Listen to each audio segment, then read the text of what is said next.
Doctor terror module में उमर की मौत के बाद मैडम सर्जन कोड नेम वाली डॉक्टर शाहीन साजिश का सेंटर पॉइंट बनी हुई है। एजेंसियों की जांच जैसे जैसे आगे बढ़ रही है, डॉक्टर शाहीन से जुड़े नए नए खुलासे सामने आ रहे हैं। तो चलिए टेरर लेडी शाहीन के आतंकी मिशन की पूरी क्रोनोलॉजी हम आपको समझाते हैं। जैश नेटवर्क और पाकिस्तानी हैंडलर्स से शाहीन को टास्क मिला था। वो महिलाओं की एक बड़ी आतंकी ब्रिगेड तैयार कर रही थी। नई महिलाओं की भर्तियां कर एक बड़ा नेटवर्क तैयार करना था इस डॉक्टर शाहीन को, और इसका मिशन था भारत में फिदायीन हमलों को अंजाम देना, टारगेटेड किलिंग करवाना, लोन वुल्फ अटैक से देश में दहशत फैलाना। मैडम सर्जन के इन आतंकी मंसूबों में इसके दो सबसे भरोसेमंद साथी थे। इसका अपना भाई डॉक्टर परवेज, जिसे लखनऊ से गिरफ्तार किया जा चुका है, और दूसरा शाहीन का बॉयफ्रेंड डॉक्टर मुजम्मिल, जो उमर के साथ विस्फोटक बनाने, तबाही का जखीरा जुटाने से लेकर विस्फोटकों के परीक्षण करने तक इस टेरर गैंग का प्रमुख किरदार था। तो वहीं शाहीन का भाई लॉजिस्टिक सपोर्ट, फर्जी दस्तावेज तैयार करवाने में उसकी बड़ी मदद कर रहा था। परवेज और मुजम्मल की भूमिका की गहन जांच चल रही है, और अभी आपको शाहीन को लेकर हुए नए खुलासों पर स्पेशल रिपोर्ट हमारी देखनी चाहिए।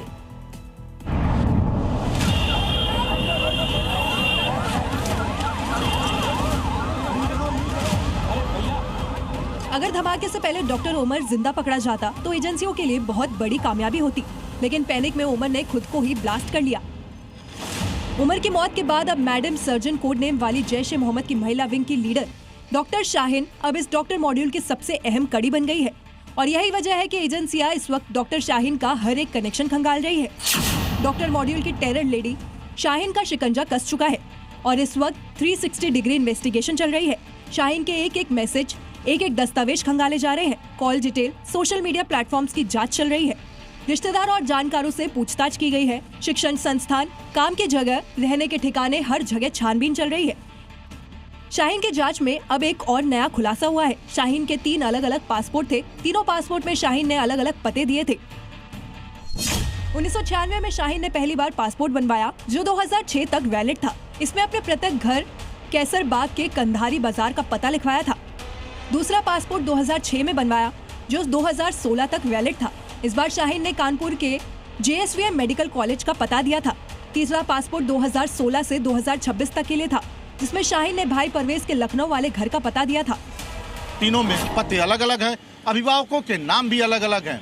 पहले पासपोर्ट में फरीदाबाद का एड्रेस है, दूसरे पासपोर्ट में GVM कॉलेज कानपुर का एड्रेस है, और तीसरे पासपोर्ट में लखनऊ का एड्रेस है। अभिभावकों के नाम भी तीनों पासपोर्ट में अलग अलग दर्ज हैं। पहले पासपोर्ट में पति का नाम अभिभावक के रूप में दर्ज है, दूसरे पासपोर्ट में पिता का नाम अभिभावक के रूप में दर्ज है, और तीसरे पासपोर्ट में डॉक्टर परवेज यानी कि उसके भाई का नाम अभिभावक के रूप में दर्ज है। तीसरा पासपोर्ट 2026 तक वैलिड होने के बावजूद डॉक्टर शाहीन ने मार्च 2025 में ही उसे रिन्यू करवा दिया। अब तक की जांच के मुताबिक शाहीन के UAE में नौकरी के दौरान रेडिकलाइड होने की आशंका है। शाहीन 2016 से 2018 के बीच UAE के अस्पताल में नौकरी कर रही थी। UAE से शाहीन के पाकिस्तान जाने का भी शक है। पढ़ाई में टॉप करने वाली शाहीन आतंकियों के संपर्क में आई। UAE यात्रा के बाद खुले विचारों वाली शाहीन हिजाब पहनने लगी। इस्लामिक मान्यताओं के प्रचार प्रसार में सक्रिय हो गई। यहीं से जैश के नेटवर्क में आकर शाहीन ने जिहाद पाठ पढ़ा। जांच एजेंसियों ने जब ट्रेवल हिस्ट्री खंगाली तो पता चला कि डॉक्टर शाहीन 3 बार पाकिस्तान का दौरा कर चुकी है, और 2013 में वह थाईलैंड भी गई है। इसके अलावा 6 अलग अलग देशों का भी वो दौरा कर चुकी है। अब जांच एजेंसियां ये पता लगाने में जुटी है कि इनके इस दौरे के पीछे क्या वजह थी और किन किन लोगों से मुलाकात हुई थी। पासपोर्ट की जांच से शाहीन को लेकर अभी कई और खुलासे हो सकते हैं, और पाकिस्तानी कनेक्शन के नए सबूत भी सामने आ सकते हैं। और चलिए अब आपको तेजी से डॉक्टर टेरर मॉड्यूल के 10 नए अपडेट में बता देती हूँ। नंबर 1 अपडेट है, उमर के नूह वाले ठिकाने की छानबीन इस समय चल रही है। डॉक्टर उमर के शू बॉम्बर होने का शक है, और इसकी जांच अब तेज कर दी गई है। नंबर 3 अपडेट यह है कि फरीदाबाद से दिल्ली तक आतंकी उमर के रूट को रिक्रिएट करने की तैयारी है। जल्दी एजेंसियां पूरे रूट से विस्फोटक लेकर गुजरने का सीन रिक्रिएट कर सकती हैं। चौथा अपडेट, उमर का मददगार आमिर राशिद, जिसने i20 कार खरीदी थी, वो 10 दिनों की NIA रिमांड पर भेज दिया गया है। आज का 5वां अपडेट, डॉक्टर शाहीन के पास अलग अलग पते वाले 3 पासपोर्ट्स का खुलासा हुआ है। नंबर 6 अपडेट यह है कि शाहीन के लोन वुल्फ अटैक प्लान का भी खुलासा हुआ है। फरीदाबाद में अब तक 2000 कश्मीरी छात्रों से पूछताछ हो रही है। 8वां अपडेट, विस्फोटक की जांच को लेकर कई स्थानों पर छापेमारी चल रही है। अल फलाह के चेयरमैन को अब दिल्ली पुलिस की क्राइम ब्रांच ने सम्मन दिया है। 10वां बड़ा अपडेट यह है कि दिल्ली पुलिस ने अब तक 34 गाड़ियों को जब्त कर लिया है।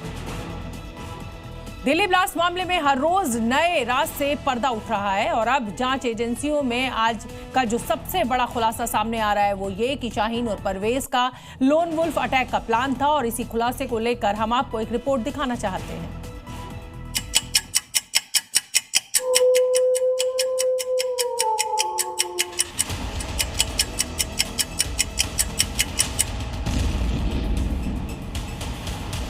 दिल्ली ब्लास्ट केस में जांच एजेंसियों ने जो खुलासा किया वो रोंगटे खड़े कर देने वाला है। ये सफेद पोश आतंकियों की एक हिडन लाइफ थी जिसमें वो खूनी साजिश रचते थे। वो दिन में डॉक्टर की जिंदगी जीते थे, रात 11 बजते ही आतंक की काली दुनिया में एक्टिव हो जाते थे। रात को करीब 3 घंटे ये सबसे ज्यादा एक्टिव रहते थे। इसे कहते हैं वोल्फ आर। वोल्फ आर में एक्टिव होते थे दिल्ली ब्लास्ट से जुड़े शाहीन, परवेज और अन्य आरोपी। वोल्फ आर में ही अपनी बातचीत और अपनी आतंकी गतिविधियों पर काम करते थे आरोपी। रात के समय ही आपस में संपर्क करते थे ये सभी आरोपी। चैट बॉक्स के मैसेज से लेकर आपसी बातचीत का ब्यौरा रात 11 बजे से 2 बजे तक का है जो जांच एजेंसियों को मिला है। इसी बीच चैट बॉक्स मैसेजेस, आतंकी प्लानिंग और संपर्क होते थे। ये समय इसलिए चुना गया ताकि ट्रेसिंग से बचा जा सके। दिल्ली ब्लास्ट मामले में लगातार जांच एजेंसियों का दायरा बढ़ता जा रहा है और अब जांच एजेंसियों को बेहद चौंकाने वाली जानकारी हाथ लगी है। शाहीन, परवेज, आरिफ ये वुल्फ पैटर्न पर लगातार काम कर रहे थे।